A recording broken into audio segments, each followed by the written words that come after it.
Good afternoon and welcome to our second set of concurrent sessions at Planet Native 2022. My name is Stacia Stelk and welcome to the incredible Editable Garden. Alix and Cydney, that is a mouthful. Did you do that to me on purpose? And with Alix Daniels and Cydney Ross, our presenters this afternoon. Don't forget to use the chat feature on this side of the screen. If you have questions or comments as we go along, please feel free to add them there. At the end, we can take a few minutes to answer some of your questions, and you will have the opportunity for a more in-depth conversation at the office half hour, I should say, immediately following this presentation. Now I'd like to welcome our speakers. Alix Daniel grew up on the tallgrass prairies of Kansas in a family of gardeners and teachers. She loves sharing her knowledge of native plants with the public in her role at the Missouri Department of Conservation, where she combines her landscaping experience with her love of nature. Her favorite flower, this year anyway, is the spider lily. And Alix, when you come on, I'll let you pronounce the Latin name for that. Cydney, on the other hand, has also always had a natural spirit, with her earliest memories hiking, floating on the Missouri River, camping with her family, and gardening with her mom. She has a boundless curiosity about nature and earth stewardship. With a professional background in fine arts and design, Cydney has merged these passions to inspire folks to get outside. Right now, Cydney's favorite flowers, because she couldn't choose just one, are the snow on the mountain, Euphorbia marginata, and paired with the rough blazing star, Liatris aspera. Could get those two. So welcome, Alix and Cydney. I'm looking forward to hearing your presentation. Hello. Thank you so much, Stacia. Wonderful introductions. Yeah, thank you for having us. Hello, everybody. Hi, everyone. This is Alix. This is Cydney. And we are so excited to present the incredible Editable Native Plant Garden. You got it on the first Got it. So we are native landscape specialists here at the Department of Conservation, and we have a ton to talk to you about today. Yes. Before we jump into our presentation, we talk so much. If you've ever seen us talk, we can't stop usually. So we may save questions for the open office hours. So we will try to get to questions at the end, but we have a lot to talk about. So we're going to jump right in.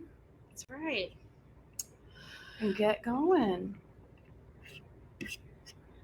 Okay.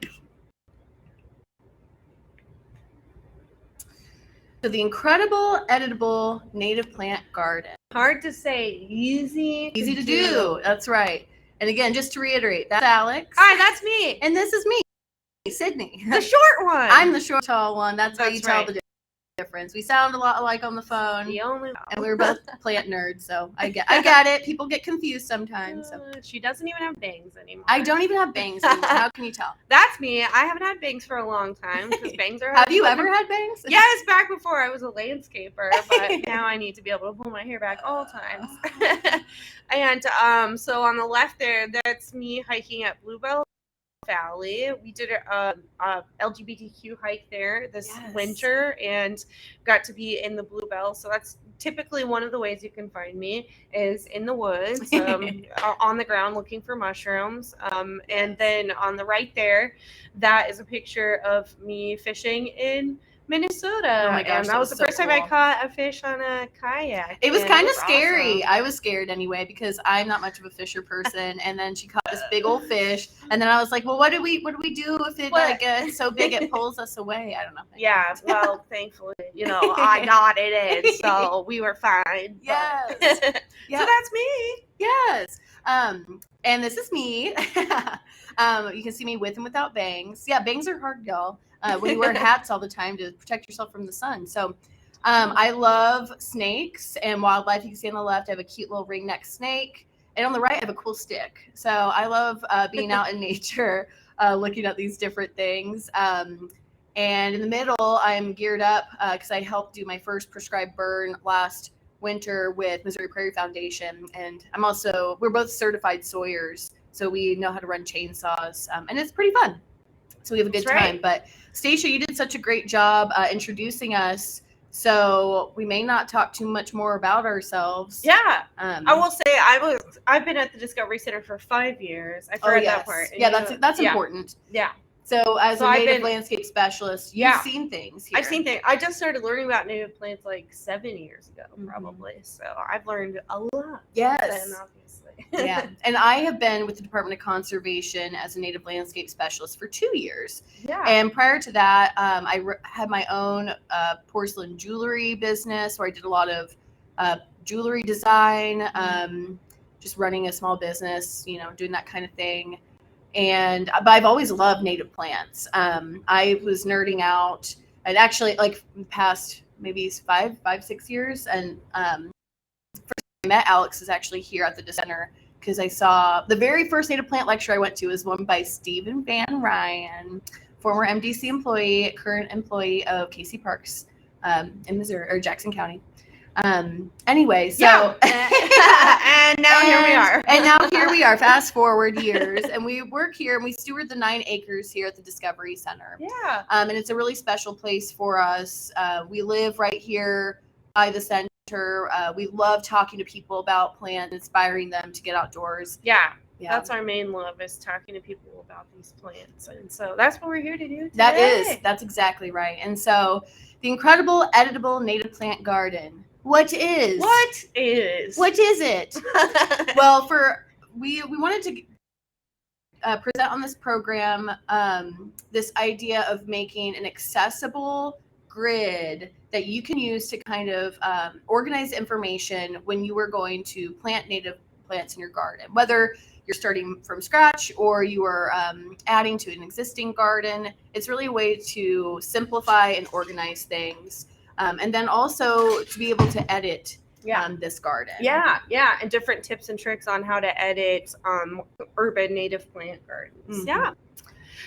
So before you even start thinking about buying plants, and now everyone's a little different, but okay, here's what I think. But this you got to start thinking about before you even start thinking about the grid we're going to talk about. You gotta think about this. And for those who are well-seasoned native plant people, you already know right plant, right place. People talk about that all the time, but what I want to stress is using your observational skills and really getting to know your environment before you start any endeavor with your garden. Yeah. And you can get inspiration from our natural areas, see what's happening in the woods. If you have a shaded area, go out to the prairie if you have full sun. Mm-hmm. Wetter areas if you have low areas in your yard. But that's a big thing, because until you really know the space that you're in, you can't really know how to pick the right plants that'll work in that space. Yeah, that's right. So you'll hear that all the time. Yeah. To go out and check out what's actually growing in your area, and it's the right thing to do. Yeah, and here at the Discovery Center, we plant a lot of plants from all over Missouri, but we get away with it because we take care of them, and we want to showcase some of these plants that are not necessarily native to Kansas City or Kansas City area. And you can definitely push the boundaries with a lot of these plants, and that's one of the things we'll talk about. Yeah, for sure. But can't stress that enough. Take the time to get to know your space, and take the time to get to know natural areas and even formal areas like the Discovery Center or come gardens. visit us. Yes, come see what we've done. If you live in the Kansas City area, come visit us. It's a great see what we have succeeded with and what we failed at. Yeah, we're going to talk about both. All about that today. Yes. I love spreadsheets. I don't know about you. This looks like said nobody ever but me. For me. So, hi, I am a type A person. I love spreadsheets because I like to have information organized in a way that is easy to access. And this may not be an easy access method for everybody, but on the left I have a bloom chart, and this was actually inspired by Anya. I'm gonna mess up your last name, Anya. I'm sorry if you're watching this right now. Vodder? Beach? Nope, I don't know. So she presented at Planet Native last year or the year before. I can't remember, but she did something similar to this. So I went and wrote out all the plants that I was using in a design, all the months, and I really just spent time looking at these plants and seeing what colors they have, not even just the blooms, but also the foliage, because if you look towards October through December, February, this spot here, look at all those beautiful rich colors. And it's not totally filled in. I've got some work to do. I need to study a few more of these plants, or actually look back at my photos to fill them in. But When you're thinking about designing, you want to, there's always a few things that people talk about, like blooms throughout the entire season. What kind of structural plants do you use? Do you have the right plants for the right space? And what about height and things like that? So on the right, you can see I have collected information from a lot of different sources online, like Missouri Wildflower Nursery, Mobot, Grow Native, Illinois Wildflowers, one of my favorite ones. Love them. And then kind of using that information and kind of an average of that info to populate a list for myself. So I encourage you all to do this for yourself. It's going to be different wherever you are and depending on site conditions. So, but that's one way to do it. And then of course, a lot of people are familiar with Thomas Rayner and Claudia West, Planting in a Post-Wild World. And you all are probably familiar with this graphic too. I've put this in slideshows in the past too. But the idea of when you're approaching landscape design, you've got these 3 layers. You got your structural layer, which is going to be your woody plants like trees and shrubs, or even, more structural forbs. Like I think they have Joe Pye weed there. And then that middle ground layer, which they're calling seasonal theme plants. I like to call it middle ground plants because I think everything can look beautiful during different times of year. And for me, I'm able to kind of have a different shifted perspective on that. If you tuned into the keynote speaker, or Rick's presentation earlier, he talked about how beautiful things can be in fall and winter. So I don't want to get too caught up in the idea that seasonal only means spring through fall. I think you should also really think about how things look in the winter time. Winter's a season too. It is. It's winter beauty, baby. That's right. So anyway, so when we talk about our grid, we'll refer to the seasonal themes as middle ground. But then of course there's a ground cover layer, and that's going to be the shortest species. Things that kind of fill in as a green mulch and work very much like a mulch. So you've also are probably familiar with this. Well, here's our simplified grid, okay? This is a little easier for me to grasp. Yes, and funny enough, Alix is the one who came up with this idea. For someone who doesn't like spreadsheets, I don't even like graphs. Sure seems like you like graphs, I know, girl. this looks suspiciously like a graph. It does, and though it is very simple, again, this is a really great way to organize information, and you can change the axis from at the top we have height, and we start with ground cover, which are your short species we just talked about, then the middle ground, then your structural plants. And then on the opposite axis we have light, so shade, part, and sun. And the reason I just left it as part is because there's part shade and part sun, and those are 2 very different sunlights. And we will talk more in depth about that in a moment. But the great thing about this grid is, if you're flipping through a catalog or looking online at plants, you can start writing down okay, what plants are going to be, can handle either part sun or part shade and are kind of existing in that middle area. Okay, purple coneflower, that's a regular go-to for a lot of folks starting out. But then you can also use this grid. Let's say you've got a lot of sun plants, just sun. So then you can go straight across, and you have 3 different types of plants that would work in that area. So again, you're the one filling out this grid, and you can even put multiple species in each box. You don't have to be limited to one. In fact, it was really hard for me not to limit this example. Yeah. But it was hard for me to limit. Yeah, but this one is more of a simplified, and we've seen, you want to use this with maybe a brand new native plant garden, or maybe a native plant garden that is being stewarded by volunteers or a group that might be a little bit newer to native plants. These, having just 3 species in a bed is much easier to maintain for those kinds of situations. So you can make it as complicated as you need or want. Yeah. But there is, and we kind of talked about this earlier, but there is something valuable about starting simple, because one, you can always add more, and you should, right? You always want to really try to incorporate more plants for better biodiversity. But then also, if someone else is taking care of the space, they can't, I mean, it's hard, especially if they may not know a lot about native plants. And if you are like me and put like 30 species in a small space, that's gonna be really hard for someone to maintain and like care for. Yeah. So that's what, mostly like big public projects like that, they will typically say that keep it to a smaller amount of species. Yeah. So something else with this, we kind of talked about the different access points, the height or the light. You could also swap that out for other things.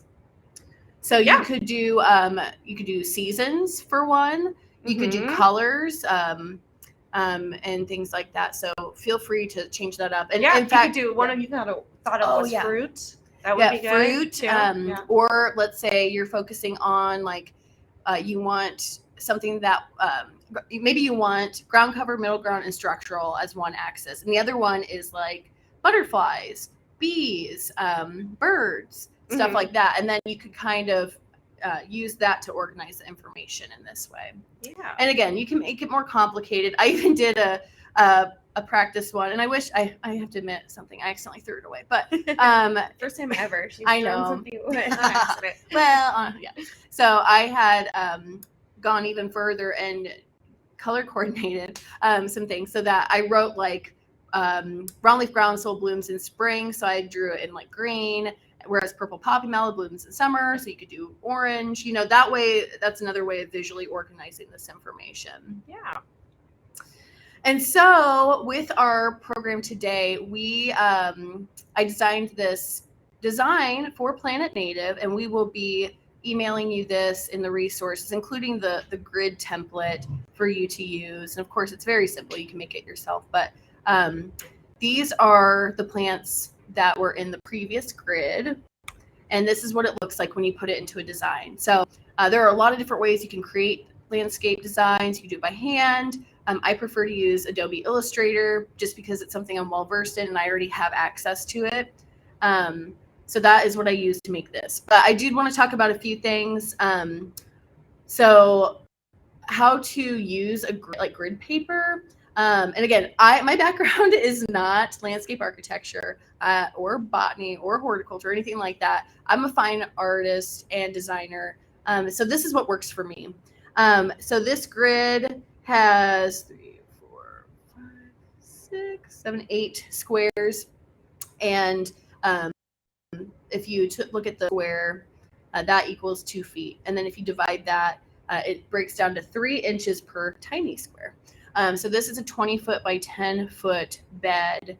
And the idea was that there's either a structure on the east side, whether it's, organic architecture that Rick Dark referred to in his presentation earlier as like trees, organic architecture. I love it. Tree or house. Or something, casting some shade, making it so that this side on the right shade, which part shade would be morning sunlight. So it's not as intense as part sun, which is the bit of sun you get in the afternoon. So that kind of keeping that in mind. Some plants can handle that intense afternoon sun, but some can't. So we put the ground cover species here on the right because they prefer shade or part shade. And then we dotted throughout the space columbine because that can handle, it's really versatile. It can handle sunny and shady spaces. Yeah, and I'll talk about how you can edit some of these plants too later on. Yeah.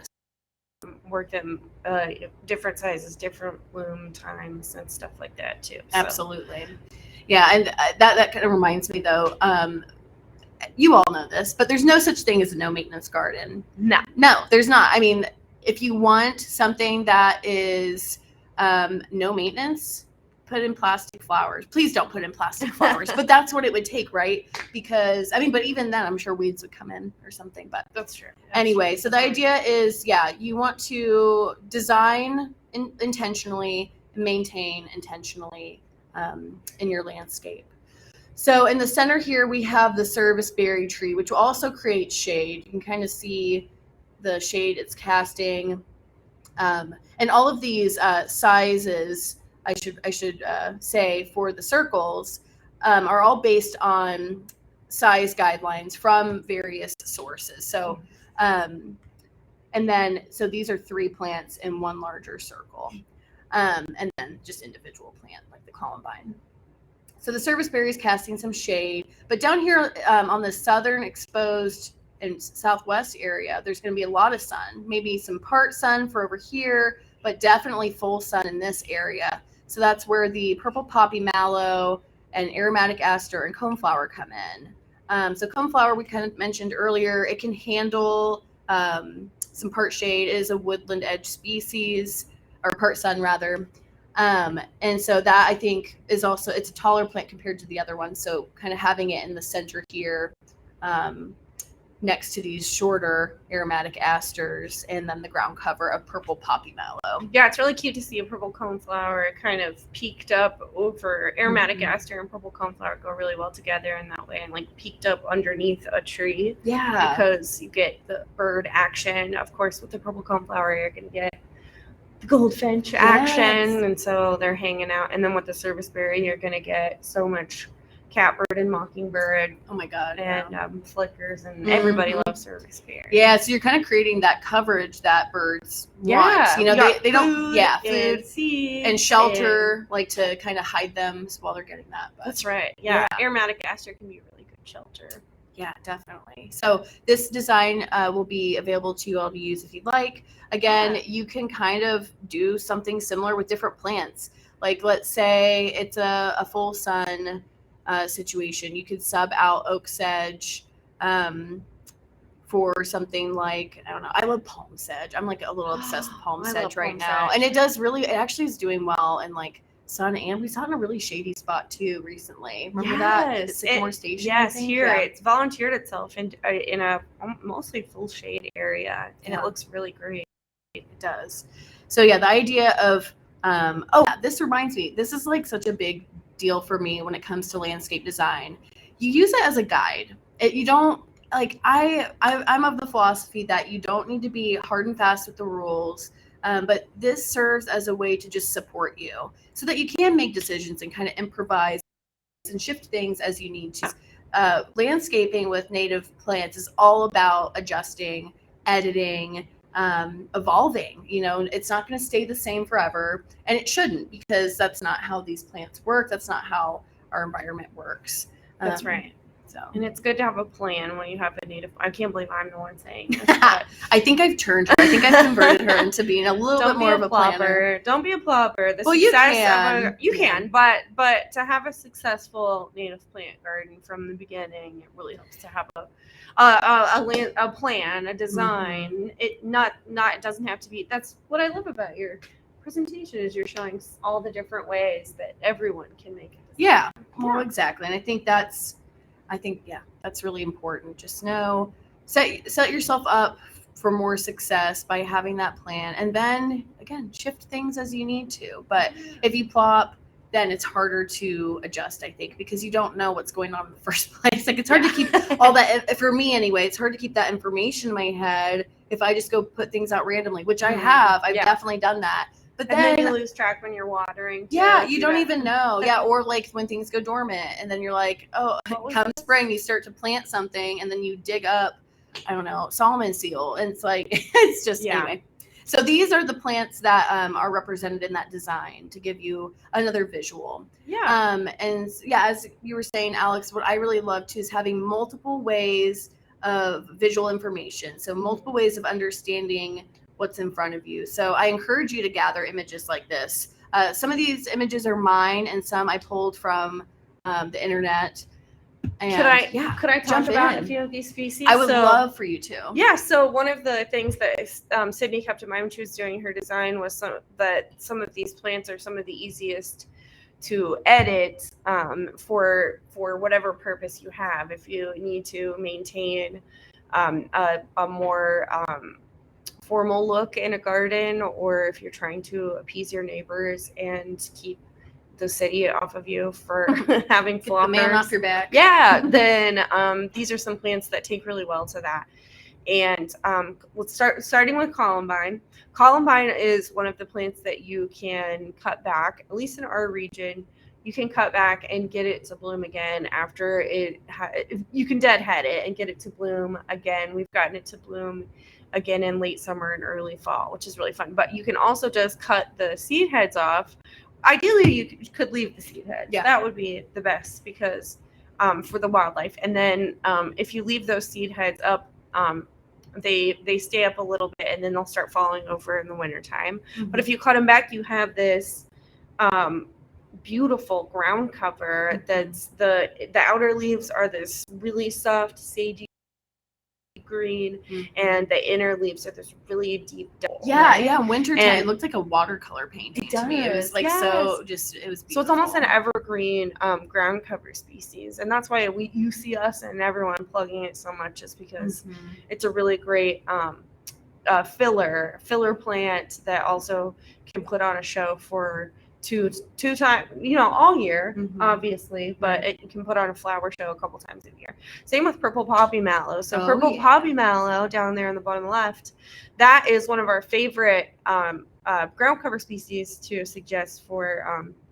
urban native plantings, because of the trick that it loves the hot sidewalk. It really loves it. We call it hot girl summer. Hot girl summer. Another name is wine cup. So hot wine girl summer. Hot wine girl summer. It loves the heat of the sidewalk, and it loves dry situations. And so it crawls out, like in this picture here, it crawls out onto the sidewalk, and it looks really great.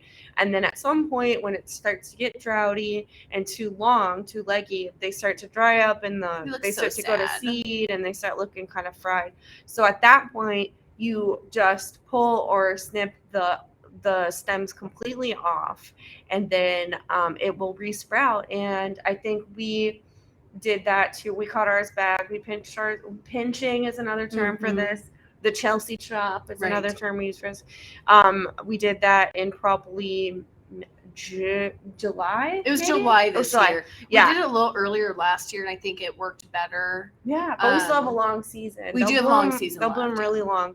So, and they're just now blooming again. So you can get another set of blooms off of those. Yeah. And when we're talking about removing deadheading this stuff, always we're advocating for having a brush pile or putting it somewhere where wildlife can still enjoy it. So I'm not talking about like bagging it up and trashing it. Here at the ideally. Yeah, definitely ideally. At the Discovery Center, it is a formal native landscape here. So, and it's geared towards public interaction. So we do have to tidy it more than what we would, we want to encourage folks to leave the plant material up longer, but what we do is create brush piles.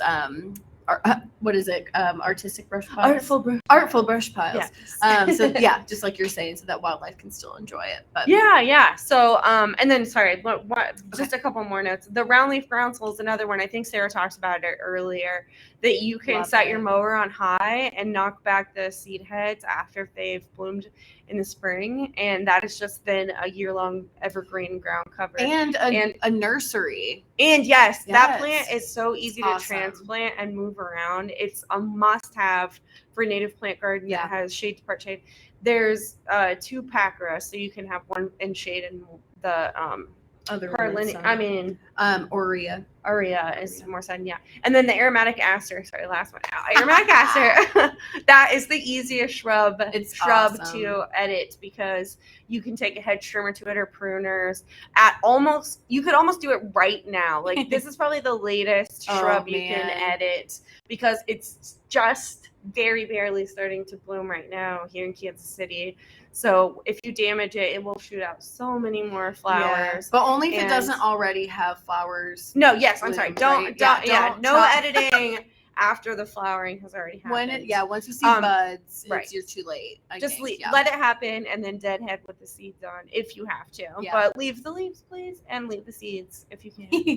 It's all about whatever you're trying to do. Okay, that's right. Go on. No, you're good. I just realized we could talk forever. I know. We got a lot. Okay, so my big thing is with planting your garden is just start somewhere.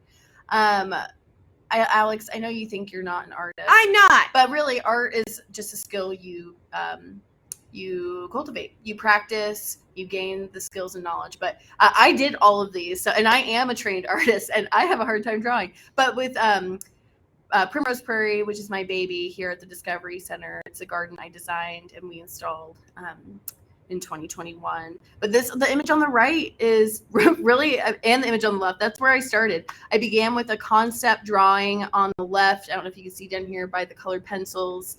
I was romanticizing what I wanted the space to look like. I was thinking of glade species. I was looking at rocks. And then also, I may or may not have ADD, and I have a hard time sitting and reading books. Could also just be because I'm of a generation. But what I do to retain information is in my nature journal, I sketch the plant and I make notes. And that is a great way for me to retain information. So if you're a visual person, you might consider these ways of getting familiar with plants or just visualizing what you want.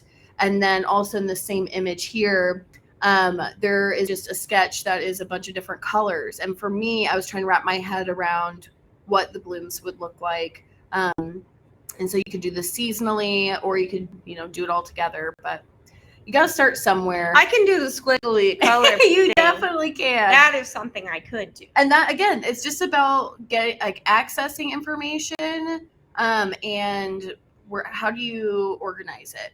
So this is a visual way of doing it.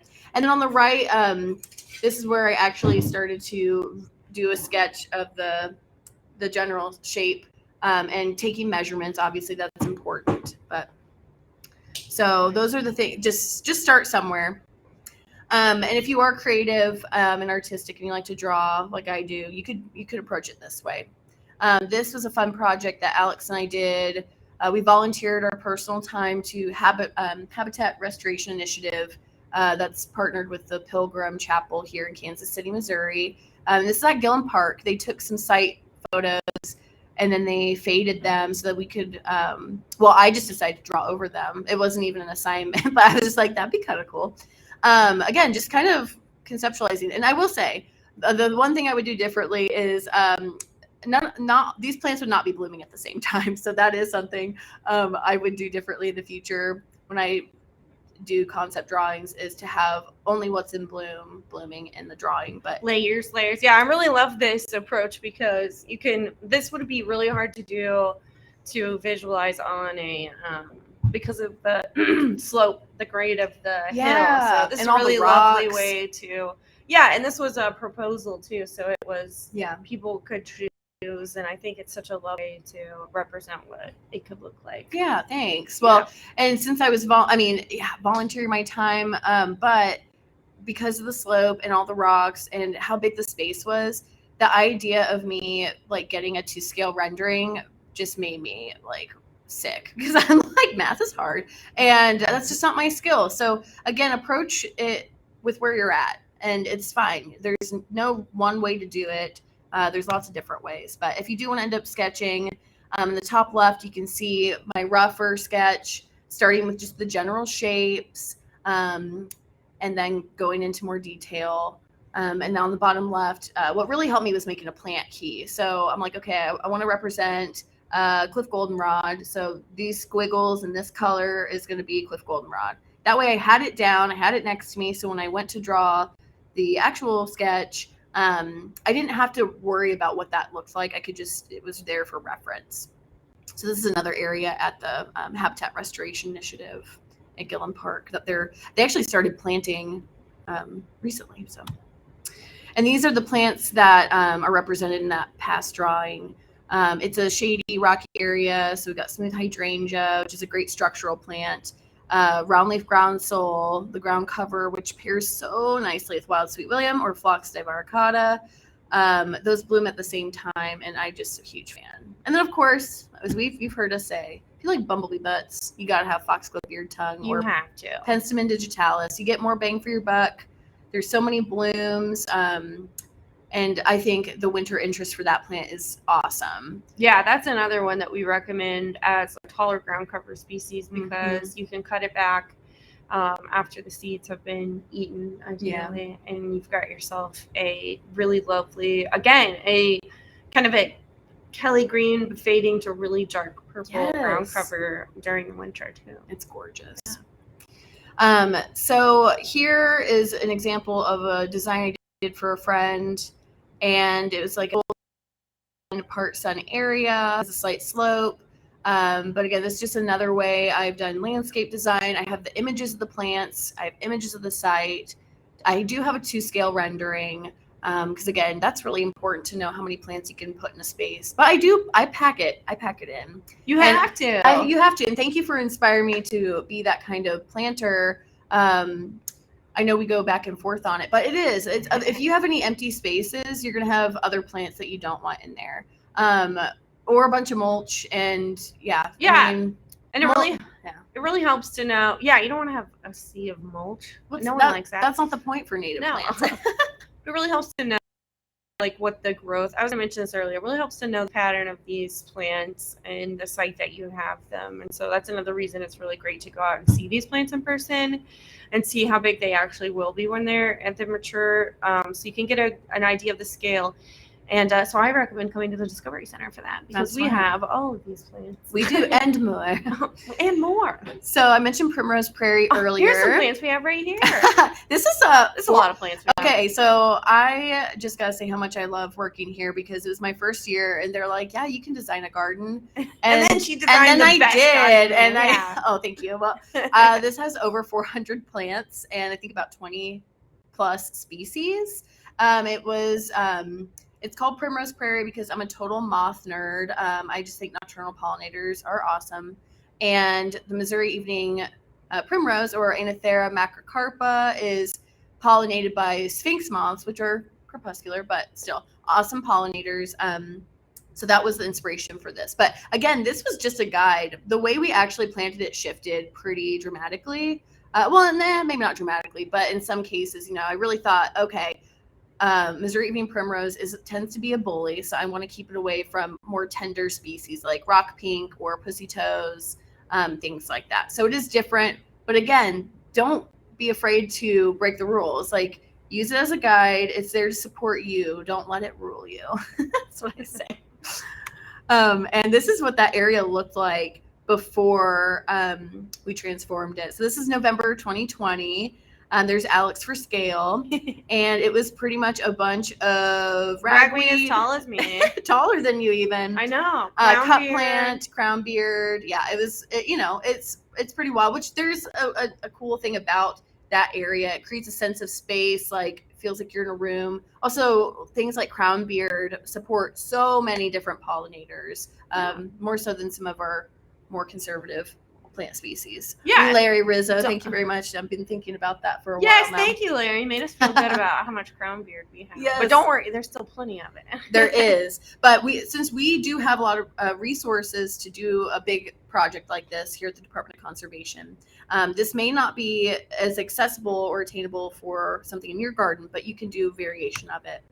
But what we did was we cut down a big section and scraped the soil because it had a crazy seed bank, and then we replaced it with compost. Well, not just the seed bank, it was the physical root mass of all of those specific species. It made it nearly impossible to do anything else than what we did with it. And we know we're very lucky, but that's an extreme case where you've got a really overgrown, that's not really going to be the case for everything, for most people that we're talking about. True. But we were like, wow, like why would we put in all this effort and resources just for it to fail? So we set ourselves up for success and started with a blank slate.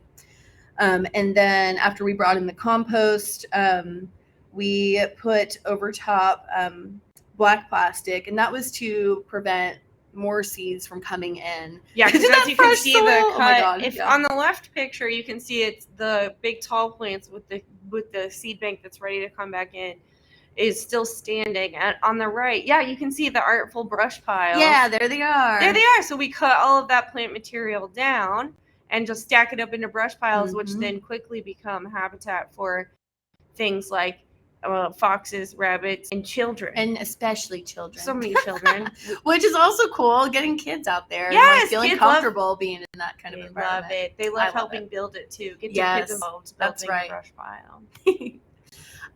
So then we let winter pass, and June of 2021, we got all 400 of our plants, and Alex and I planted all of them. We might have had a little bit of help, but man, I know Alex's not favorite thing is planting that many plants. So I appreciate all your help on that. I'm old, and my knees are old.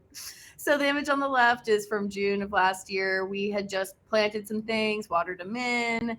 And then you can see by the end of June on the right, we had gotten everything in, gotten mulch down. And the Echinacea paradoxa, which is yellow coneflower, and Echinacea pallida, which is pale purple coneflower, are blooming at the far back side.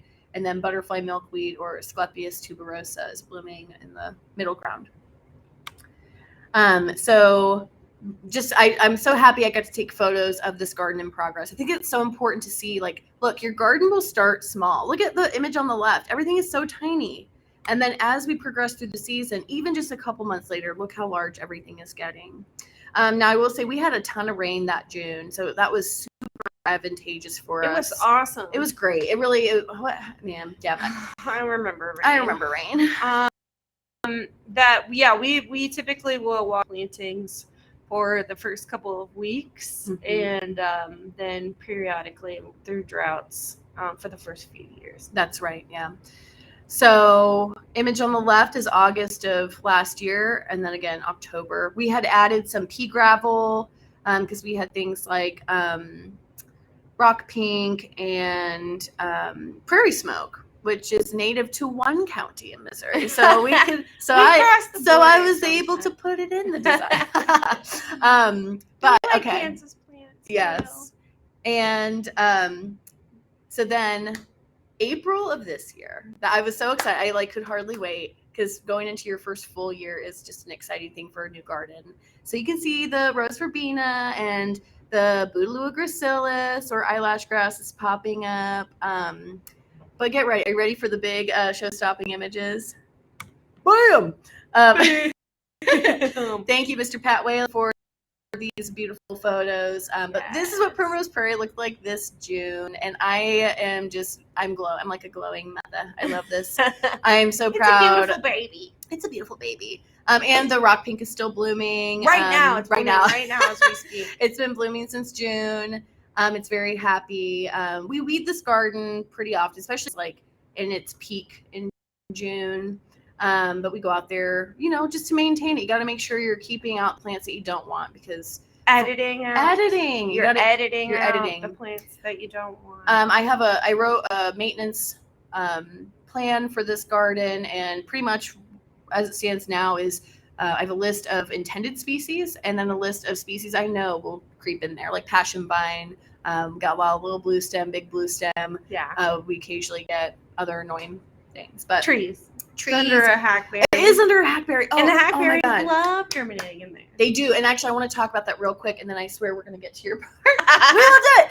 Okay. Whatever. So the hackberry, there's 2 hackberries on the north side of this bed. And so looking at the species, we saw lots of crownbeard and prairie, like full sun prairie species growing. But when we planted everything, then we were like, oh my gosh, we saw this aerial satellite image of the bed, and it shows so much shade. And so I was like, crap, like I just picked a bunch of prairie species. But thankfully, a lot of these are also savanna species that can handle some shade. And so far, everything's doing great. Yeah, they're adapting really nicely. It's not severe shade, but it's not, thankfully, but it worried us for a bit that they would be a little bit too shady. And full disclosure, we did end up editing the hackberries behind it, because that was editing too. Editing also. Thank you. With your taxpayer money, we opened up some sun for this bed. Yeah, we did, and it really helps. So kind of thinking about that too. If you have low hanging branches around a bed and you see your plants are reaching, you can consider trimming your tree back a little bit to open up that sunlight for them. Yeah. So yeah, this is what the garden looks like, and you can see just the full image. And there's me pretending to tend to a plant. Poking at him. Yeah. So that's what I've got in terms of landscape design. But I teach workshops here at the Discovery Center. I'll be teaching some in the wintertime if you want to join in those. Yeah. And so yeah, we're gonna jump into this next bit here. Okay. So yeah, we'll go back a little bit. So yeah, the incredible editable native plant garden again. So we like to use some techniques to edit our native plant garden so that we can keep it looking nice for whatever purpose we want, right? We've talked about some of this stuff. Sometimes it's an HOA, sometimes it's a city, sometimes it's a neighbor you're trying to appease. For us, it could be, you know, some members of the public who don't enjoy Why is this floppers. plant tall? Yes. Well, it's I'll only tell 2 you feet why. tall. No, sorry. Yes, all of our definitions of tall are very, very different. Subjective, just like Yeah, weeds. That's right. So, so I'm going to talk about a few techniques on how you can edit your native plant garden. So we've got this mess of a bed. So we've got this is one of our prairie beds, and it's got some really great tall grass prairie species. And the reason tall grass prairie species are tall in the fall, well, it makes sense, right? Because all the short stuff blooms in the spring, there's sunlight in the ground, and then everything has to get taller and taller to get the sunlight. So by the end of fall, all the tall stuff is much taller than all the stuff. It just makes sense, right? Okay, but So what we have, what you're saying is you're a fall plant and I'm a spring flower. yes, you're a spring. Yes, you're a little spring thing, and I'm a big fall tall. So yeah, so when we try to have these plants, and I shouldn't say try, we succeed to have these plants in artificial settings, in an urban setting, in an urban nature center, which is our setting, or in a yard or whatever. We have to remember that these plants are not in their natural habitat. They're out of the matrix that they would typically be in. Their root systems are all wonky because they don't have the same nutrients that they do in the tall grass prairie. They don't have the same support structure underground. The root morphology is all different. The top plant morphology is different too because of the nutrient content of the soil a lot of times. And so we floppers. You get tall and girls. Yes, and very everything in tall between. plants. Yes, but one of the ways that Mother Nature herself, edits these plants in the wild, let me count the ways. Okay, so there are things that we deal with here, such as storm damage. Sometimes snow can knock our plants over. Whenever we get really heavy snows, we have to, depending what time of year, we have to go out and trim up our floppers that fall over because of that. That can be one reason a plant breaks. Another reason a plant could break is because of drought. Another reason is parasitic insects or what's the word I'm looking for? Boring. But mutualistic insect relationships, symbiotic relationships, or parasitic relationships, or herbivory. Herbivory is a big one. So we here at the Discovery Center don't have to deal with much herbivory, except for by rabbits and squirrels and things like that. But we don't have the deer pressure that these plants would normally have, or the grazing pressure that prairie plants would have used to have back in the day when bison were around, and we had these big animals that would come and eat these plants. So we have to be the deer. We are the deer. Be the deer that you don't want to see in your backyard, but maybe you do want to see them because they're really cute. But I know this is a really lovely problem to not have deer, but we can use this to our advantage to mimic deer and mimic herbivory or mimic damage and get these plants to do something special. So here's a couple of tools that I love: my Felcos and my 5-point paint scraper. And the reason I put both of those up there is because we're giving away one of our tool belts that we put together on Friday. So check in or tune into the giveaway that day, and we'll have these in there. Yeah. Yeah. So It's the final. The final one. Yeah. The grand prize. So yes, I always have these on me. And then one of the other tools that I use. Oh, yeah. Got it. We'll have a couple little videos here real quick. So do all right. I know technology. You got this. You got this. Yeah. So this is Hold on 1 second. Oh, sorry. Can they still hear? Let me share that screen. Yeah. All right. So this is our electric hedge trimmer. Just making sure you can see me. Yeah. You can. And this is my favorite tool for so many reasons. It's quiet. It's perfect for prairie, for cutting prairie plants, for cutting lots of different kinds of plants. And you can't really hurt yourself with it because if you hit yourself with the blade, it's just gonna knock off the blade. The ends of the blades are dull. So it's one of my favorites. So we have 2 batteries for that, and we love using that. So anyway, there's me showing that. Yes. And then here's a video of me in action on that same bed we just showed with the. Oh no, this is a different bed. Do we have one where there's the? That was just showing the hedge trimmer, right? Okay, so this one is the weed whacker. I'll show the hedge trimmer. I'll show in a second on the next video. But this one is in that same section of prairie, and just using the weed whacker. This is another more better option for like edging if you've got grass in front of something. But just kind of running the hedge or the weed whacker along the edge to sort of get rid of those flopping over plants can make a bed look so much cleaner and so much more aesthetically pleasing. Yeah, that's right. That's so true. Yeah, because we always want to advocate for native plant gardens. It just, you all know this. It's all about talking to your neighbors. And can we see the last one now? Yes, we can. Okay, so here's the hedge trimmer. Oh, I love this. Here's the hedge trimmer in action. Yes. Anyway, if only it was that fast. Yeah, I know. That was really nice. I'll play it again while you talk about Okay, yeah. So this and this bed, this is one of our very public facing sidewalk beds, and it had just gotten a little overgrown on the edge. So I just cut it straight, across it, and also edited those the prairie ochre, which is the name we have. Here's another thing we could mention really fast. Oh my gosh. It's about editing our language. Yes. When it comes to native plants. Yes. Right? We refrain from using whenever it's called like Indian this or that.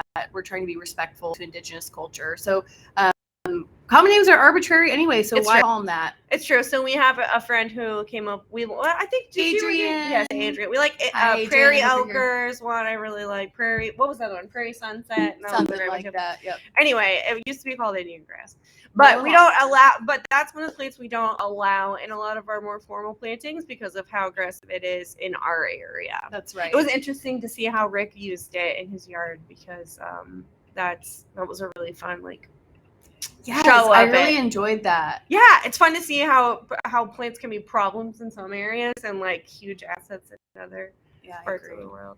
Okay, so here's speed round. We got so here 7 minutes before questions or Q&A, whatever. I just wanted to show a few examples of doing of a few different things. So this one is the willow leaf sunflower, and this is a famously gigantic plant. It is huge, and so this is a picture of the bed that we have, a willow leaf sunflower bed that we cut in half a month and a half ago. Yeah. So now it's about to bloom. It's only as tall as very short Cydney. Yes, and I'm for scale. I have a box turtle in my right hand. You can't really tell, but in my left hand, I have a puppy. We're puppy sitting. Her name is Willow. I know, so she's which is perfect to be with willow leaf sunflower. I know, willow leaf sunflower. But yeah, take a look at how those have responded. Yeah, so those were nipped, and then the stems proliferated. They become much more exponential. They put out so many more buds, so many more stems. They flower more profusely. I think as a response to oh, we're in trouble, we better make some babies. We're gonna die, so let's. Or we got eaten by a deer, so we gotta remake our blooms. We have another plant that does something like Oh my God! This is you tell. This is okay. So this again, we took this part of this just this morning actually because we wanted to show you how tall it really is. Yeah, we didn't cut these back, and this is at least 2 Cydneys high, and I would say about 20 willows tall. So that's willow leaf at its full form. Yeah.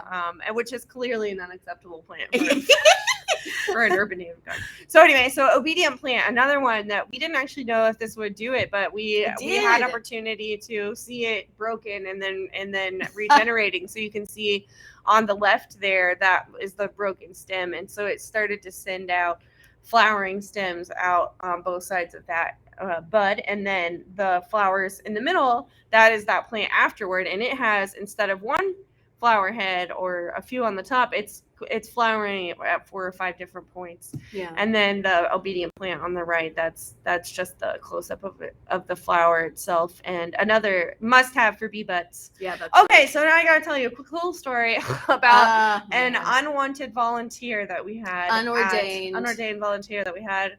We had someone who was upset about weedy plants that unfortunately, yeah, what? I don't know.